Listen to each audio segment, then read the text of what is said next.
Today I'm going to do a video ranking U2 studio albums, and as I was preparing to do this video, I was thinking to myself, does anybody listen to U2 anymore? I'm not seeing a whole lot of buzz about U2 in the vinyl community. I don't see people out and about wearing U2 t-shirts. I'm not seeing a lot of love for U2. So I don't know if they have just alienated too many people, some of their hardcore fan base from the 80s and 90s. I just really wonder, is there a fan base out there anymore for U2, or have they just kind of pushed people too far?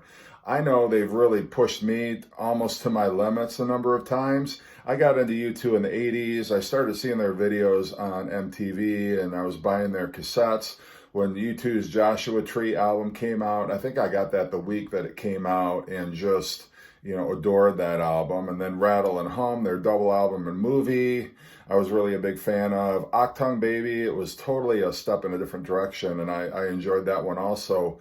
And then Zooropa came out, which was a little bit farther in that direction, away from the classic U2 sound from their 80s albums. And then finally, after the Pop album, I decided I really had enough. I needed some time away from U2, and we kind of had a breakup. Even when All That You Can't Leave Behind came out, I wasn't a huge fan of Beautiful Day, and I didn't buy the album or the CD when it came out. And then I think I was starting to get some feelings again for U2. I kind of we had a bit of a reconciliation around the time of How to Dismantle an Atom Bomb. And then we broke up again right after No Line on the Horizon. That was our second breakup, and I was certain that it was going to stick. I'm not listening to U2 anymore. And then the album Songs of Innocence came out, and it was downloaded on everybody's phone, and I listened to that, and that pretty much confirmed to me, yeah, I'm pretty much done. Although, again, with U2, I keep hoping, like, maybe that next album, maybe it's going to be like the U2 of old. Maybe those feelings will come back. But Songs of Experience came out, and it was kind of more of the same. So anyway, I'm getting ahead of myself because I'm starting to go through their albums, and that was not the intention of this little preamble. I just wanted to kind of set the stage for where I'm at with U2, and I'm curious where other people are at with U2. So anyway, my least favorite album by U2 is Songs of Innocence. This was the album that got downloaded on everybody's iPhones. I don't know really what to say about U2 at this point, other than the fact that they're just trying too hard to keep up with contemporary pop sounds. It's almost like if you've ever been to a wedding and there's always the guy who's in his 50s or 60s and he's out on the dance floor dancing to a song that really he has no business dancing to, and he's trying to convince everybody around him, I still got it, I'm getting jiggy with it, and just making a fool of himself. And he's really just kind of an embarrassment. And that's almost the way I feel about U2. Not only with Songs of Innocence, but then the next album, Songs of Experience. It's just, U2, you need to just do what you do well and stop trying to keep up with the current trends, because it's alienating your audience. It alienated me.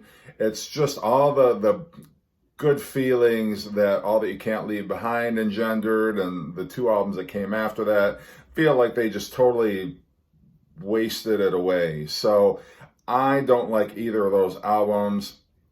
It really hurts my ears to listen to them. I tried to get into them, and I just can't. The one song off Songs of Experience, the Joey Ramone song, really is just, it's an affront to everything that the Ramones stood for. So the fact that he's conjuring up Joey Ramone's name in a song that sounds like, it could have been recorded by Lady Gaga or Miley Cyrus or, any of the other, I don't keep up with the current trends, but, it's just so egregious to me.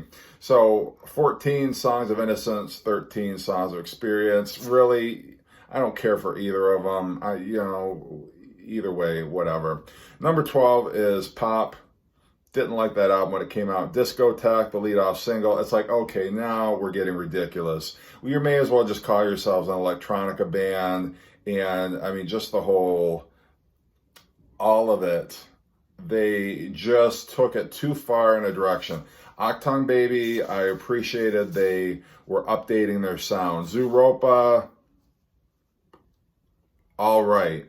Maybe we're taking it a little too far now, but Pop was just definitely like, okay, we're done here. I can't do this anymore.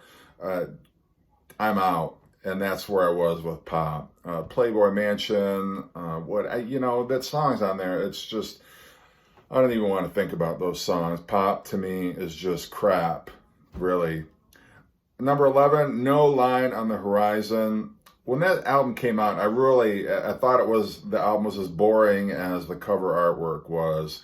But giving it a second chance, there are some definite classic U2 elements to that CD, that album. So I do appreciate it a lot more than I did before. There's actually the Edge, his guitar work reminiscent of some of his best stuff from Unforgettable Fire and Joshua Tree, and that classic U2 sound is there. So I'm okay with that one.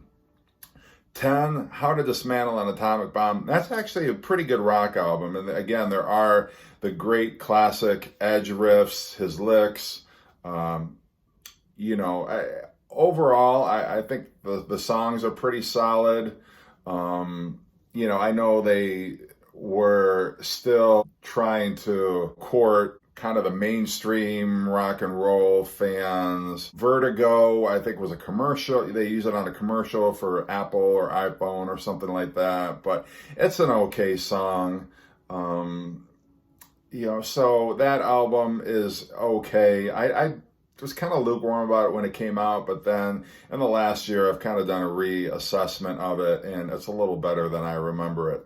Number 9, I'm going to rank the Unforgettable Fire here.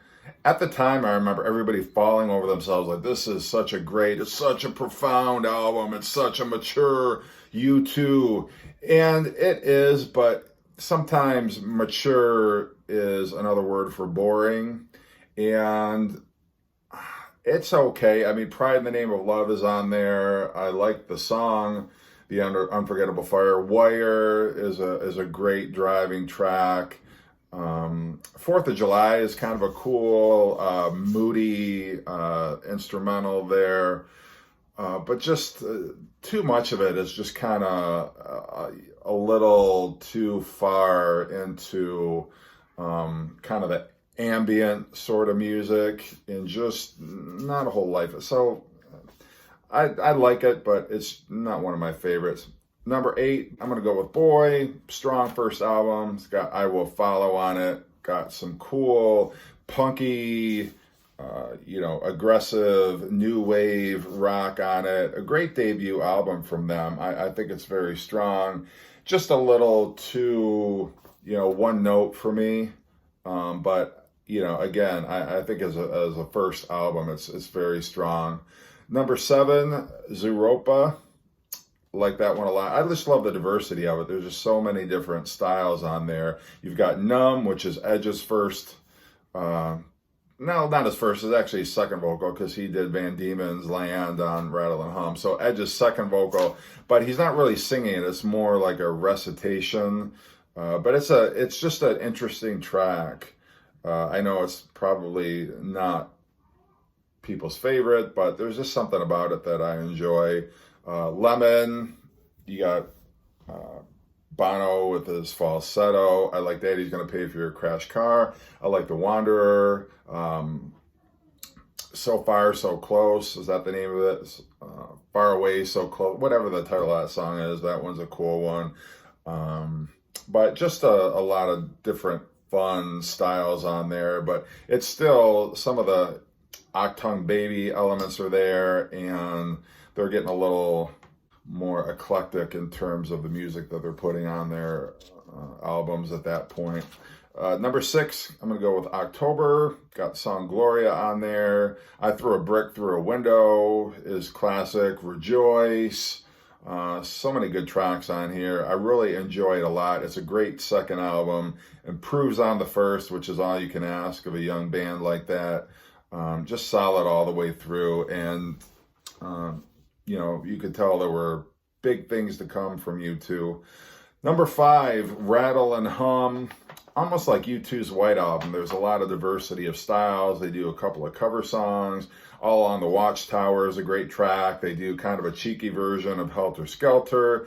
Bono takes some liberties with the lyrics. I like the fact that All I Want Is You, one of U2's most epic tracks, closes out the album. God Part 2 is a great track. They do some good live versions. Pride in the Name of Love with a gospel flavor to it. And then Bullet the Blue Sky is a really cool live version. Some of the new originals like Heartland would have made a great track on, would have felt right at home on the Joshua Tree. So just some really, really cool material on this album. I like the fact that, When Love Comes to Town, you got B.B. King on there. So just overall a real enjoyable album. Number 4, All That You Can't Leave Behind. Kind of, U2 again reinventing themselves. Not quite as successfully as Achtung Baby, but the fact that they were still able to sound like U2 while updating their sound a little bit, I think speaks to the versatility and resiliency of U2. But everything after that, it's things started to kind of unravel with each successive album. Number 3, War. So many great anthems on there. You got New Year's Day, Sunday Bloody Sunday is a great track. Two Hearts Beat as One is a great track. Just a solid rocking album from U2, and the one that established their popularity not only on MTV but on the radio. It really showed that they were a band that could really write hard, catchy, melodic, topical, political pop songs. 2, Achtung Baby. Achtung Baby, fantastic album, defied all expectations. When everybody expected more of the same from U2, more of the Joshua Tree, more of Rattle and Hum, they totally delivered and gave an album that was just outstanding. Different styles, moved in a very forward direction. Just a dynamic album. You got The Fly, which was the first single that sounded like nothing else U2 had done. Mysterious Ways was an excellent single. One. So many great moments on that album, and U2 redefined their sound. They totally redefined alternative rock, and again showed that they were just as important and just as essential rock act as they were before. And they were once again trendsetters and really reinvigorated not only the band but also music in general. Number 1, gotta go with Joshua Tree. It is an all-time classic, maybe U2's defining moment. Almost the entire first side is just a solid classic. Where the Streets Have No Name, Still Haven't Found What I'm Looking For, With or Without You, Bullet the Blue Sky on side 2, In God's Country, Trip Through Your Wires, just classic after classic, and it still sounds fresh today as it did back in 1987 when it was released. U2's best moment, just well-crafted songs. They're performed great. The lyrics are just so fantastic. The band performs them well. And U2 just showed that they were head and shoulders above all the other acts of their time. So that is my favorite. I just love that album. I got it when it came out, and I still listen to it today, and it blows me away, the scope of it all. So that is my U2 countdown. I'd love to know what your rankings are. If you feel that I'm off base anywhere, let me know. Hope you've enjoyed the video, and as always, thanks for watching.